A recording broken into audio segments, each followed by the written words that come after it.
Hello, everyone. It's me, Mrs. Gronnert, and today I'm going to tell you the story of Anansi the Spider and the Sky God.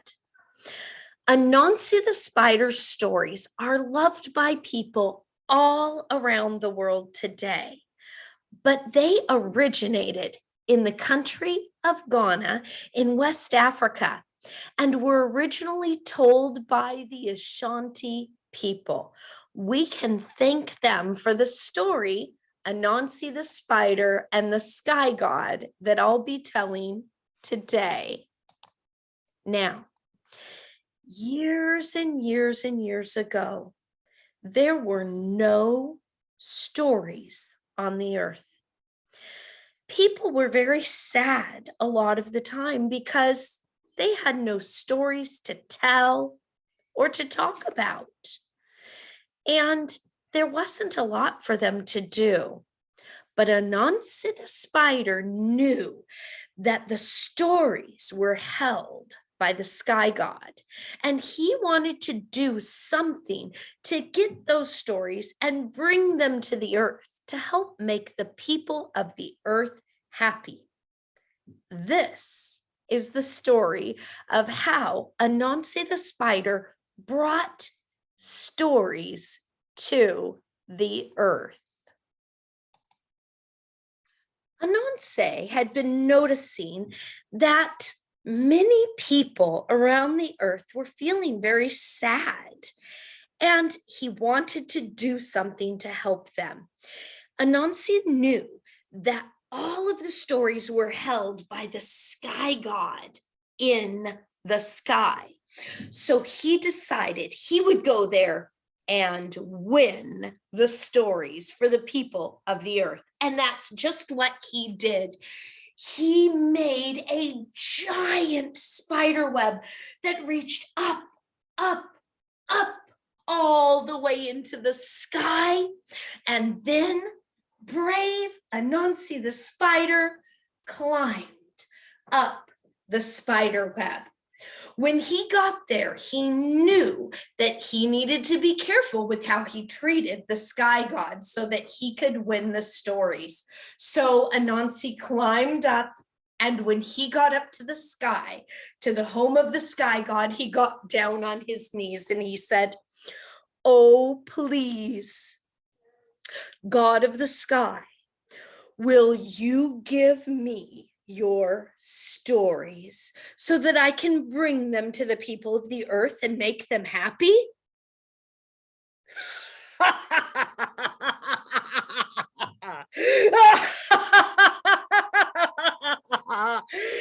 You with your skinny legs and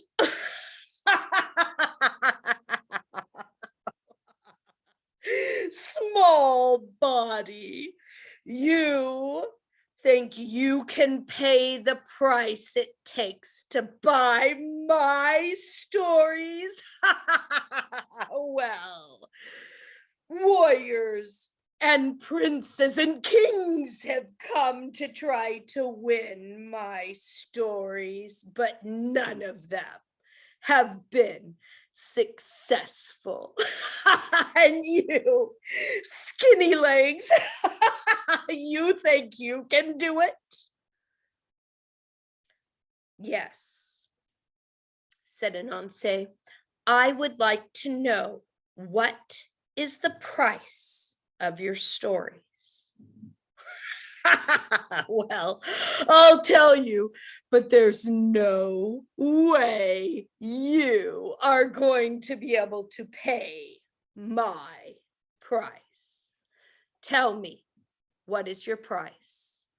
Well, you must bring me the python, the hive of hornets, the leopard, and the fairy.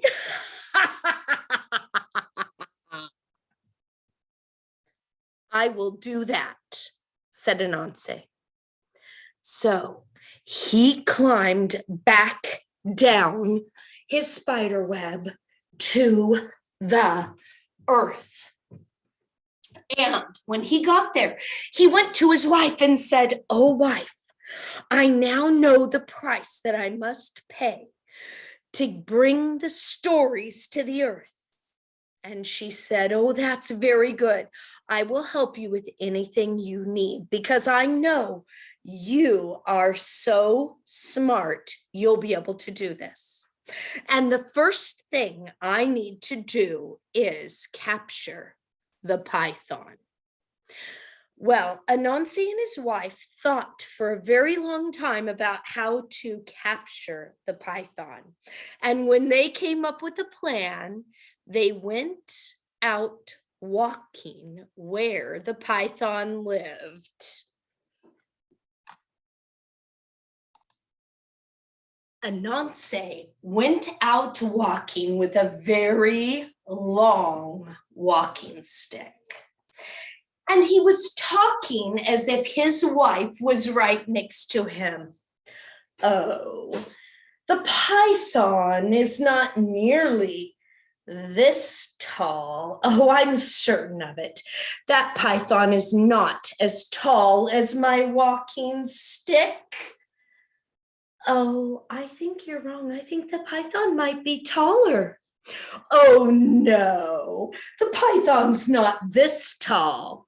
Well, the vain python heard Anansi talking and said, "Who's talking about me? I know I am very tall. Would you like to see for yourself, Anansi?" "Why, yes, I would. How about I measure you? Come, python, come, let me tie you to the stick so that your tail doesn't curl and we can see who or what is taller." So Anansi took some string and tied Python's feet to the bottom of the stick, then took more string and tied Python's neck to the top.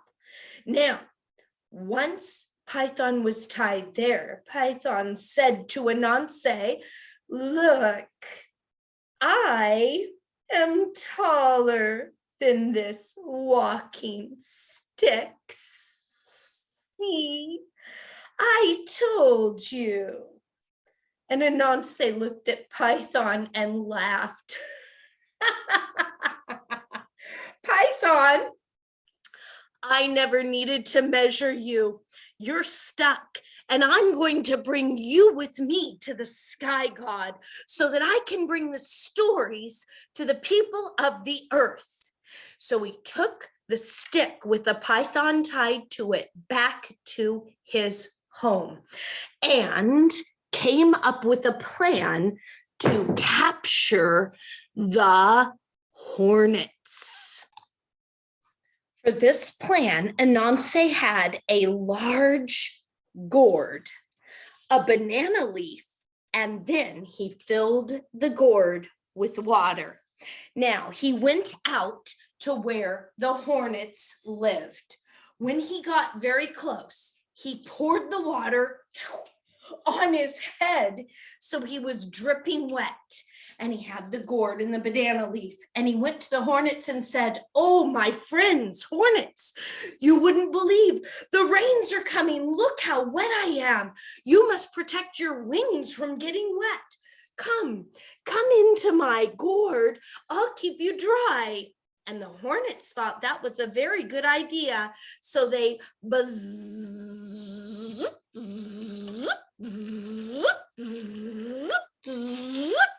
and all of the hornets buzzed right into the gourd. Once they were in there, Anansi put the large banana leaf over the gourd and carried it back home. He left that with the python. Oh, Anansi was so smart. He'd already caught 2 of the things he needed to pay the sky god's price. Next, he decided to capture the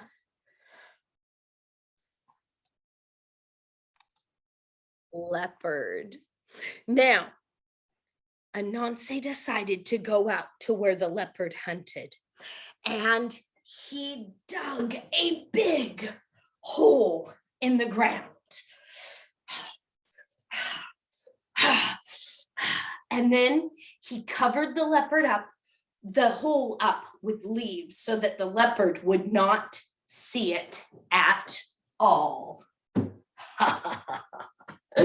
Now, the leopard will not know. He will try to eat me. And when he tries to catch me, I will catch him. So Anansi went off to the other side of where the hole was and waited. Soon the leopard came creeping quietly by, just like leopards do. When Anansi was hiding on the other side, the leopard saw Anansi and leaped over to try to catch him and eat him. But when he did, he fell right down into the hole and started yelling, "Help! Help! Anansi, help!" Anansi responded, "I will only help you if you promise to not eat me." Well, the leopard had no other way out of the hole and said, "Oh, all right, I promise. Come into this bag," said Anansi. And the leopard jumped into the bag that Anansi had. Anansi tied up the bag and brought the leopard back to his home. Now, the last thing Anansi had to capture was the fairy. This one was going to be a little bit more difficult because fairies were hard to capture. So Anansi had to come up with a really good plan. Well, Anansi had his wife create a beautiful doll.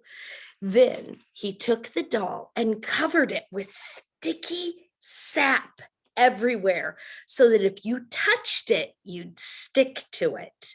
Then he got some delicious sweet yams because he knew that fairies were very greedy and always hungry for sweet things to eat. And he placed the beautiful sticky doll outside, sat her down, and gave her the bowl of yams. Well, pretty soon the fairy came flying by. She saw the delicious yams and couldn't help herself. "Oh, may I have some of your delicious yams to eat?" And that's just what she did. She didn't even wait for an answer. She started eating those yams. Once the yams were gone, she wanted to thank the sweet friend she had just met. "Oh, thank you so much. Thank you." Well, when she did that, she grabbed the doll's hand, but oh no, she's stuck. Hey, that's not very nice. Let me go. Let me go. Then she tried to grab the doll with her other hand. Then she was really stuck. Let me go. Let me go. Then she tried to kick the doll. Oh no. Let me go. Ah, help. She was so stuck on that sticky doll that Anansi had no problem coming and grabbing her in a bag and placing her with the python and the leopard and the hornets. Well, now Anansi had gotten everything that the sky god asked for the price of the stories, and he was ready to take them back up to the sky. So Anansi built another web up to the sky, but this time he had with him the fairy, the hornets, the leopard, and the python. And he climbed up and up and up and up and up and all the way to the sky. And when he got there, he got back down on his knees again, and he laid the python down, and he laid the hornets down, and he laid the leopard down, and he laid the fairy down and said, "Oh, sky god, I have paid your price. Now you must give me all of your stories so that I can bring them to the earth to make the world happy." Oh, the sky god was not happy at all. How did you do this? How, Anansi? I wanted the stories for myself, but you have defeated me.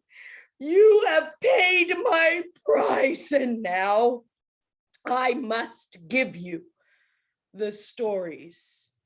Here, take them. Take them all and go. And that is just what Anansi did. And we can thank Anansi for all of the wonderful stories that are in the world today. I hope you enjoyed the story, and I hope to see you again very soon.